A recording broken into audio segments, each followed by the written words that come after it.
Hey folks, welcome to Fyreflye's Follies. I hope that you enjoy the video today, and if you do, don't forget to give me a big thumbs up. It really does help my channel out quite a bit. If you haven't subscribed yet, I hope that you will and that you'll stick around for a while. So I know you guys are used to seeing canning and dehydrating and cooking videos, but today I'm going to do something a little bit different. I'm going to show you how I save seeds. Now, this is for tomato seeds, cucumber seeds, cantaloupe seeds, anything that has that gel coating around the seed that protects the seed and it keeps it from germinating. So I am going to ferment these. And I have some that I did a few days ago that are ready to clean, but I wanted to get this one started so I could kind of show you. Now what I do is I slice down the tomato to expose the little seed bits that are in it. This is important. You want to start with a bowl that has a label, because no matter how much you may try, and you may say I'm putting this one here and this one there, someone can come along and switch them around, and these are going to sit for about 10 days. So 10 days from now you may not remember which bowl is which. So this is actually really easy. It's time consuming, sort of. It takes time for them to ferment. So all that you're going to do, and these are some Beefeater paste tomatoes. These things are huge, but they're paste tomatoes. So all that you're going to do is you're going to slice your tomato from the stem down into wedges, and you are just going to scoop the seeds and the gel out of those little channels. And these do not have a lot of seeds in them, I'm going to tell you. So you just want to keep, and this works great for overripe, bruised. You just want the seeds. You're not worrying about the fruit. So any fruit that you can't use, and you just want to take all of those seeds out, the seeds in the gel. I'm just going to scoop all of those out of there. And I just run my finger right down that little channel that the seeds are in, and they scoop right out. So I'm going to get these two seeded, and then I will go get some that it's time to clean that have fermented, and I'll show you how I do those.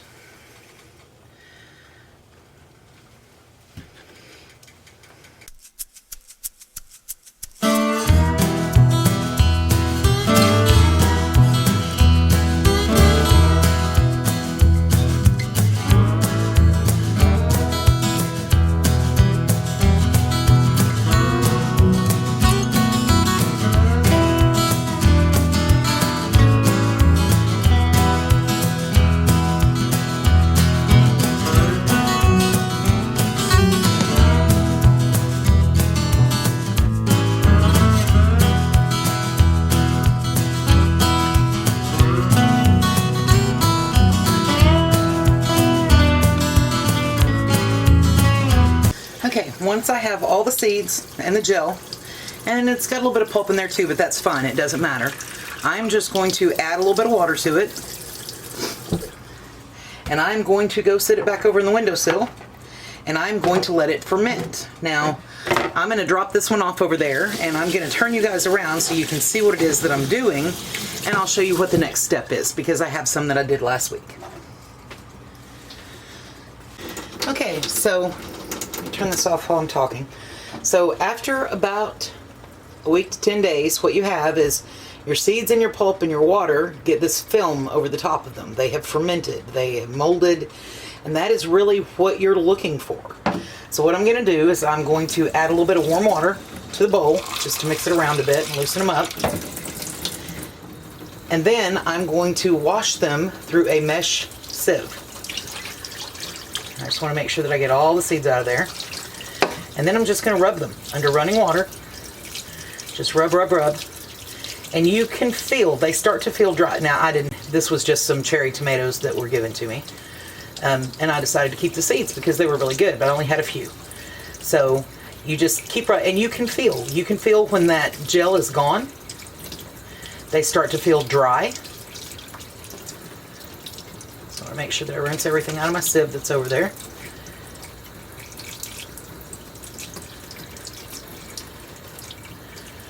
All right. And then I'm going to tap them a lot. So I want to get as much of the water off of them as I can. And then I have a paper towel that I've labeled. And I am just going to toss those out onto the paper towel. Come on. Oh, still one more.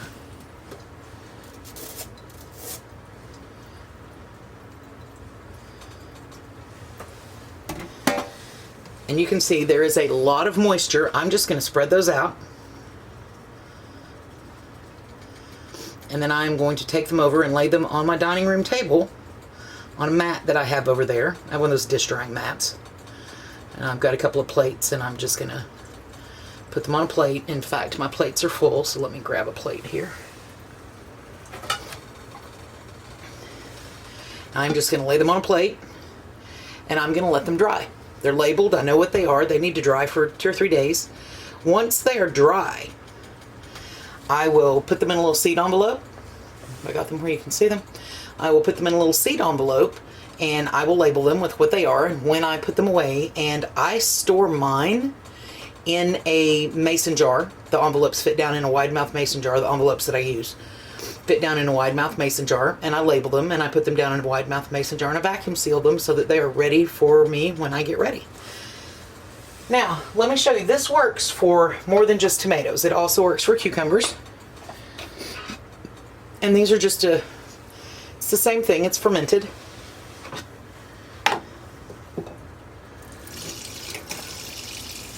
And this was just a tomato that a friend gave me out of her garden.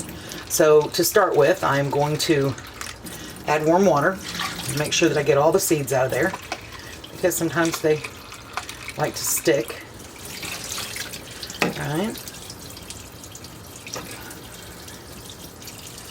And then I am just going to start washing them. Now, like I said, this works for cantaloupe, this works for tomato, this works for cucumber. Any seeds that have that gel membrane around them, and you just rub them in your sieve. You really can. You can feel when they start to lose that gel coating and they start to get dry. And it doesn't take a lot. You're not trying to press the seeds through. You're just trying to kind of using it to lightly scrub them a bit to get all of that off. You could plant these this week. That's how soon you could actually plant these. Once that gel coating is off, it's a protective gel coating, and you don't want to store them with it on, but it also prevents them from germinating this year. It kind of signals to the seeds that it's not time to grow. All right, those are actually feeling pretty good. So, gather those all up. And I'm going to tap my sieve for a bit.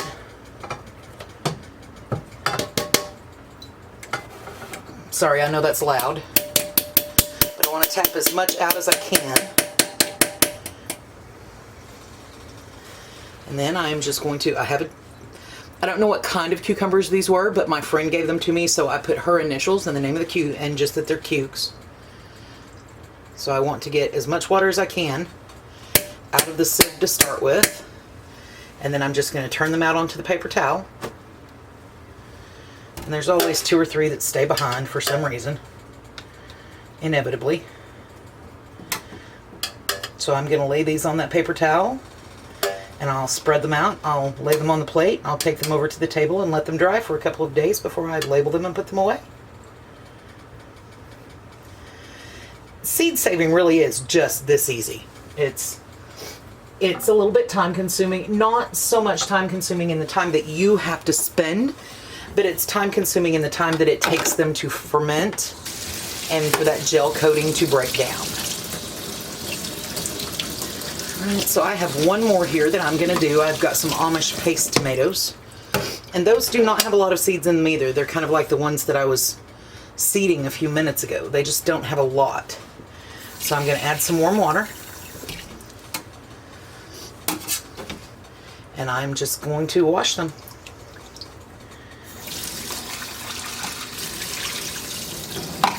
Turn it down just a bit. I don't need a ton of water going through.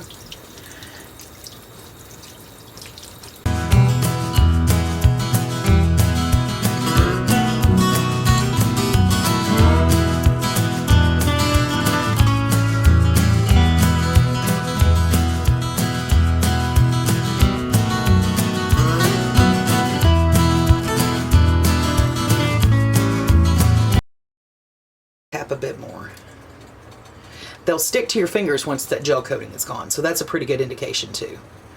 They don't stick quite so much when the gel is on them.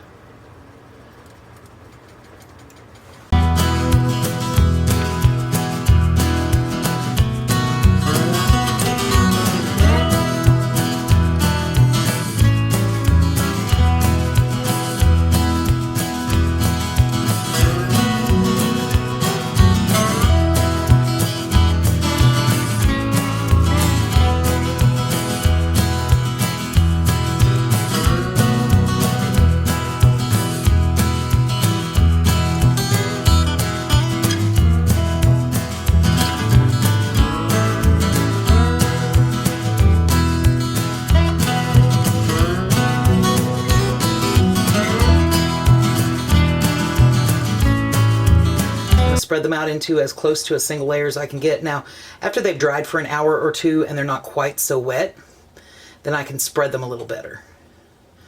But for now, I just want to spread them out a bit so that they're not in huge clumps. And I'm going to move these over to the table to dry for a couple of days. Okay, and this is the final step in saving the seeds. So I go online, just because it's easiest that way. Let me slide these back so that you can see. I go online and I print seed packet printables. This one is from Southern Mama Loves. And then I get these cute little shareable size ones because I'm gonna share a couple of these, and occasionally we share out. This is from saltandmycoffee.com. And this is the shareable size one. When you fold it up, it's small. And then this one I got from canningcrafts.com. They have several different designs. I like the ones that have information spaces on them for me to print the information that I want to save about the seed. That's kind of important to me. So I have chocolate bell and green bell peppers, and I'm going to share these with a friend of mine. So I've got my share packet, and then I don't have many seeds, so I've just got a small packet. Now, one thing that I do in the wintertime is I take my seeds and I create seed tapes, where all you have to do is lay it in the ground, cover it with soil, water it, and it's ready to go. So this is my favorite. This is from savingdollarsandcents.com. And this is my favorite seed packet. I don't know if it'll focus in so that you can, it has, there we go, so much information on both sides that you can keep the information about the seeds. You can even put, like, this is from 3 bell peppers, and these were huge, sweet, delicious bell peppers. So I like to be able to put the information, all the information that I can on the seed envelope. But when I make my seed tapes, I have a larger version of that same envelope. So I will put my seed tapes in here, fill out all the information, and whatever seeds I have left, I'll put down in the envelope with the seed tape. So I just thought I would show you those. I'm just going to put it into an envelope so that I have it. And it's really easy to do this from the paper towels. And then I'm going to put some of these into that small envelope. And I'm going to give these to my friend Shelly. Her brother gave these to me.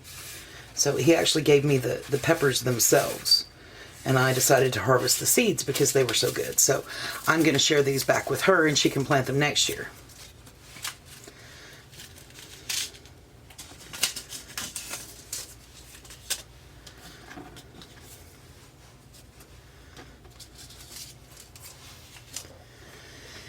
So here are the seeds from those 2 bell peppers, or, well, there were more than 2 bell peppers, but 2 types. I have the chocolate and the green. I have mine, and I have the ones that I'm giving to my friend Shelly because her brother gave them to me and they were delicious. So I'm going to close these up, and I keep my seeds in a wide mouth mason jar. I just keep it sealed up in the back. You keep them in a dark place, cool place. You don't want them to get hot. Some people freeze. I do not freeze mine. I have had better germination success when I just store them in a dark place, sometimes in the back of the fridge. So I will get them out this winter, and I will make seed tapes probably out of them because I like to do square foot gardening. So if I make a seed tape, then all I have to do is just lay it out, cover it with soil, and add some water to it. And if you guys would like to see that process, then leave a comment down below, and when I get ready to make seed tapes, I will absolutely load up a video or two for you. I really hope that you guys enjoyed this video today. I know it's not what you usually come to see when you come to my channel. Normally it's canning and dehydrating and some southern recipes, but I wanted to show you, this is prepping as well, so I wanted to show you a little bit of what goes on behind the scenes when you're getting ready for next year's gardening season. And this is how I do it. This is how my granny did it. It's how my daddy did it too. So it's one of those things that it may not be the perfect way to do it, but it's the way we've done it, and it works. It works really well. So again, I do hope that you enjoyed the video today, and if you did, please don't forget to give me a big thumbs up. It really does help my channel out a lot. If you haven't subscribed, I hope that you will, and hit that notification bell. They'll notify you when I upload a new video. Thank you so much for watching today,